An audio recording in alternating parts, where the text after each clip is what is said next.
Hello viewers, আমি মুনমুন আর আমার চ্যানেলে তোমাদের সবাইকে স্বাগত জানাই।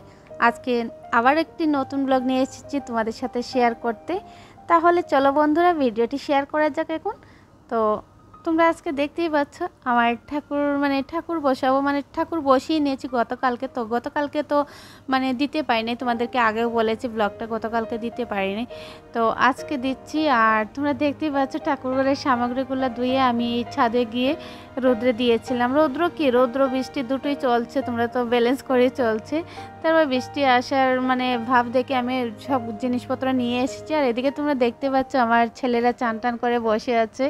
ওরাও আজকে খুব খুশি আর কি, আমাদের ঘরে ঠাকুর বসানো হবে, পূজা হবে, এখন থেকে রোজ দিন ঠাকুর দেওয়া হবে।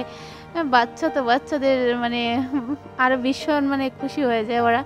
তো আমি তো আমার কাজ করছি, আর আজকে অনেকটা টাইম গতকালকে তো ঠাকুর বসিয়েছিলাম, অনেকটা টাইম লেগেছে প্রথম দিন, তো যার জন্য প্রত্যেকটা জিনিস সেট করা না, তো আমি আজকে সেট করছিলাম। তো ওরা বসে বসে দেখছিল, আর ভিডিওটা ওরাই করেছে, বেশিরভাগ ভিডিও ওরা করেছে। আমি মোবাইল ধরি নাই তেমন, কারণ আমার কাজ তো তোমরা বুঝতে পারছো, অনেকটা কাজ ছিল।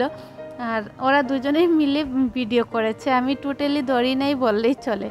তো তোমরা দেখতে পাচ্ছ আমি প্রথমে একটা কাপড় ভিজিয়ে কুরসিটাকে মুছে নিচ্ছি। তোমরা তো অনেকেই জানো আমি এতদিন ঠাকুর বসাই নাই, আর বসাবার আলাদা কোনো তো সেপারেট কোনো রুমও নেই, ঠাকুরঘর তো নেই। তারপরেও ভাবলাম এবারে একটু হাইট করে দেওয়ালে লাগালে হয়তো বা টাচ হবে না, আর একদম কর্নারে তো যার জন্য, আর ওরা একটু বড় হয়েছে, ওরা তো বুঝবে, বাকিটা আর বড়রা তো আর বুঝবেই। যার কারণে আমি একদম উত্তর পূর্ব সাইড নিয়ে আমি ওইখানেই বসিয়েছি। মা লক্ষ্মী আর লক্ষ্মীনারায়ণ আর মা বিপদনাশিনীকে বসিয়েছি। তো তারপরে তোমরা দেখতে পাচ্ছ এদিকে আমি জিনিসপত্রগুলো মুছামুছি করছি, গঙ্গা জল, গাঁটছড়া, ওইগুলো আমি ভালো করে মুছে নিচ্ছি আবার ভেজা কাপড় দিয়ে। আগে তো আমি এই লক্ষ্মী পুজো করতাম, তো যার জন্য অনেকটা জিনিস আমার আছে, বাসনপত্র আছে, তারপরেও আমাকে অনেকটা কিনতে হয়েছে, কারণ এই কুরসিটা ছোটো, তোমরা তো দেখতেই পাচ্ছ।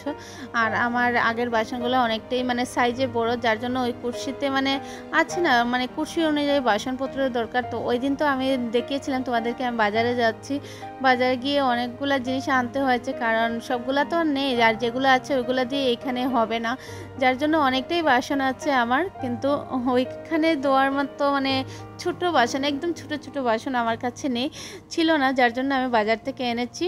অনেক দিন তো অনেক কাজে গিয়েছি বাজারে, কিন্তু ঠাকুরের জন্য খুব একটা জিনিস আনতে হয় না, কারণ আমার রেগুলার তো ঠাকুর দেওয়া হয়নি, যার জন্য আর বেশি কিছু আনতে হয়নি। এবার ওই দিন যখন বাজারে যাচ্ছি, সত্যি খুব আনন্দ লাগছিল যে আমি ঠাকুর বসাবো, ঠাকুরের জন্য যেটা প্রয়োজনীয় সেগুলো আমি আনতে যাচ্ছি, আর খুব ভালো লাগছিল। তো এদিকে দেখতে পাচ্ছ আমি ধান ছড়াটাকে ভালো করে ভিজা কাপড় দিয়ে ঝেড়ে মুছে নিচ্ছি, কারণ মা লক্ষ্মীর কাছে তো ধান ছড়া না থাকলে হবে না। আমি যতটুকু জানি যেভাবে মা লক্ষ্মীকে বসাতে হয়, মা বিপদনাশিনীকে, তো আমি আমার মতো করেই আমি কেউ তো এখানে বলে দেওয়ারও নেই। শাশুড়ি মাকে ফোন করে বলেছে যে মা আমি ঠাকুর বসাবো, মা বলেছেন ভালো কথা। আর বাড়িতে তো ঠাকুর দেওয়া হয়, কিন্তু আমাকে আছে না রোজ দিন স্নানের পরে মনে হয় কি একটা বাকি রয়ে গেছে, তো এখন আর ছোট ছেলেও তোমাদেরকে বলেছি না, বড় হয়ে গেছে, যার জন্য অনেকটা কাজ ওর পিছনে খাটনিটা অনেকটা কমে গেছে, অনেকটা টাইম পাওয়া যায়। তো ভাবলাম এবার তো ঠাকুর বসানোটা আমার ঠিক হবে।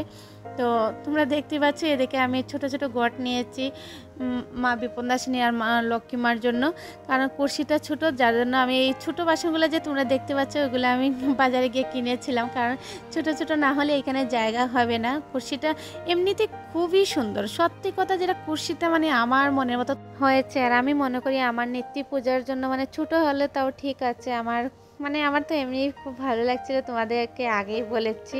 আর একটা কথা কি, আমরা সবাই জানি যে কোনো পরিবারের জন্য ঠাকুরঘর হচ্ছে একটা গুরুত্বপূর্ণ জায়গা।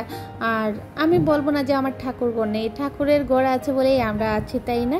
আর এটাও জানি যে আমরা যে যত নিয়ম মেনে যত্ন নিয়ে যেভাবে ঠাকুরের পুজো করবে, সেই পরিবারের সুখ সমৃদ্ধি সবসময় থাকে। আমি যতটুকু জানি, যতটুকু ছোটোবেলা থেকে শুনতে পাচ্ছি, এটা আমার ঠাকুমার কাছ থেকেও শুনতে পেরেছিলাম। আর আমার না মানে ঠাকুর ঘরে যে কোনো বাসাতে ঠাকুর ঘর দেখলে যদি দেখি লাইট কালার কি হোয়াইট কালার আমার খুব বেশি ভালো লাগে। আর আমাদের বেডরুমের কালার মানে আমাদের দুটো রুমের কালারই হোয়াইট কালার। আমার বর বলেছিল যে কালার চেঞ্জ করবে, লাস্টে যখন কালার হয়েছিল তখন আমি বলেছি না কালার চেঞ্জ করার দরকার নেই।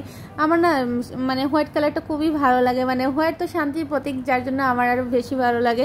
মানে ঘর থেকে বাইরে থেকে আসার পরে ঘরে মানে একটা শান্তি পাওয়া যায়। জানি না মানে এখন যদি রুমের কালার ওগুলো মানে আছে না, এখন তো অনেকে অনেক ডিজাইনে করে, সবগুলো ভালো লাগে, দেখতে ভালো লাগে, কিন্তু আমার কাছে সাদা কালারটাই বেশি ভালো লাগে। আর এখানে ঠাকুর বসানো পরে মানে ব্যাক সাইডটা মানে রুমটা হোয়াইট তো যার জন্য আমার আরও বেশি ভালো লাগছিল। তো আমার মনের কথা তোমাদেরকে বলছি, তোমরা হয়তো বা ভাববে আমার রুমটা হোয়াইট কালার থাকা, হোয়াইট কালারটা আমি নিজেই বলেছিলাম রাখার জন্য। আর এবার ওই রুমে ঠাকুর বসিয়েছি, আর ঠাকুরঘর দেখবে মানে সাদা কালার হলে ভালো লাগে। আর এখানে ঠাকুরের সামনে তো ঠাকুর মানে হচ্ছে মনোসংযোগের জায়গা, যেখানে গেলে মানে শান্তি মিলে, ওইটাই হচ্ছে আমাদের মানে ঠাকুরের স্থান মানে শান্তির জায়গা। যে কোনো মন্দিরেও গেলে দেখবে মনটা এত মানে ভালো হয়ে যায়, পবিত্র হয়ে যায়, তখন মানে মন্দিরেই থেকে যাই পুরো দিন। তারপরে দেখতেই পাচ্ছ আমি রান্নাঘরে চলে এসেছি, আর রান্নাঘরে এসে তাড়াহুড়া করে সবজি কেটে নিয়েছি। আর মানে রান্নাটা তো দেখাতে পারিনি, কী কী রান্না করেছি সেগুলো আবার তোমাদেরকে ভিডিওর মাধ্যমে দেখিয়েছি। অনেকটা টাইম চলে গিয়েছিল যার জন্য আমি আর ভিডিওটা পুরো করতে পারিনি। তো দেখতে পাচ্ছ ডাল, ওদিকে পালং শাক আর সয়াবিন পনির দিয়ে একটা তরকারি করেছি, ভাত করেছি, আর ভাজিটা লাস্টে করেছি, তোমাদেরকে দেখাতে পারিনি। তারপরে খাওয়া দাওয়া করে চলে এসেছি ওদেরকে নিয়ে বিছানায়। আর বিছানায় এসে তোমরা দেখতে পাবে, পুরো ভিডিওটা দেখো কি করছে আমার ছোট দুষ্টু ছেলেটা। মানে কি বলবো, মানে খুব মজা লাগে, ও যখন বেশি দুষ্টামি করে খুব ভালো লাগে। দেখবে ওর অ্যাক্টিংটা দেখবে, কান্না করছে, সত্যি সত্যি মনটা খারাপ হয়ে গেছে ওর, আমার উপরে, ওর দাদার উপরে। বালিশ এনে আমি দিয়েছিলাম, বলেছে তুমি কেন এনেছো, আমি আনবো। তো বলেছে তুমি গিয়ে নিয়ে আসো। ওর পাগুলা দেখো কিরকম করছে, একবার উপরে উঠাচ্ছে একবার নিচে নামাচ্ছে, আর ওদিকে কান্না করছিল। আমার এখন ভিডিও দেখে হাসি পাচ্ছে, ও তো মানে এরকমই করে। এখন দেখবে ও নিজে নেমে যাবে, গিয়ে ওর বালিশটা ওর নিজে নিয়ে আসবে। তারপরে আমাকে বলছিল মা তুমি আমার কাছে শুয়ে থাকো, কান্না করে করে বলছিল শুয়ে থাকো। আর ওদিকে দেখতে পাচ্ছ আমি ওদের কাছে এসে গেছি, আর ও হা করে বসে আছে, তো কান্না করছিল। আর ওকে হাসাবার চেষ্টা করছিল, হাসছিল না। তোমরা ভিডিওতে দেখবে লাস্টে ও হেসেছে। তো বন্ধুরা আজকের আমার ব্লগটি কেমন হয়েছে তোমরা কমেন্ট করতে ভুলবে না। আর তোমরা ভালো থাকবে, সুস্থ থাকবে, এটাই আমি চাই। তো দেখা হবে নতুন একটি ব্লগে। আজকের জন্য এতটুকুই, ধন্যবাদ।